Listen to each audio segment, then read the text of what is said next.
Його життя почалось в дуже незвичайному місці – у в'язниці, у Львові. Його мати була ув'язнена за свою віру, а батько – борець за свободу. Він не боявся творити свою правду, навіть коли навколо панував страх і тиск.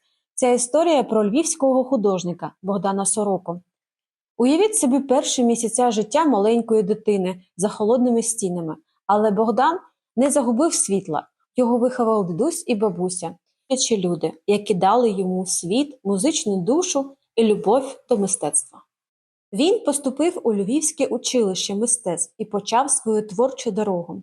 Але у ті часи свобода думки і творчості були обмежені. У 1969 році він зробив перші графічні ілюстрації до поезії друга Ігоря Калинця.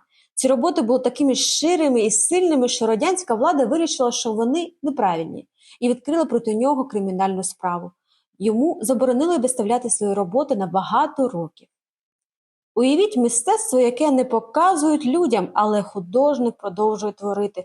Богдан працював в своїй квартирі у Львові, де жили він, його дружина та дві доньки. Тут серед любові і турботи народжувалися його найкращі серії. Фольклорні мотиви, ігри дітей, марш гномів, архітектура Львова та багато інших. Він брав старі народні казки, легенди і перетворював їх у живі графічні історії, повні образів, руху та ритму. І ось настав час перебудови і незалежності України. Сорока почав показувати свої роботи світу у Львові, Києві, Канаді, США, і Франції, Англії, Німеччини. Його творчість – це не просто графіка, це відлуння боротьби за свободу, за право створювати правду в мистецтві. Він став вперше завідувачем у Львівській академії мистецтв і навчав багато молодих художників бачити глибше. У 2000-х роках Богдан Сорока почав експериментувати з кольором. Це додало його графіці новий подих.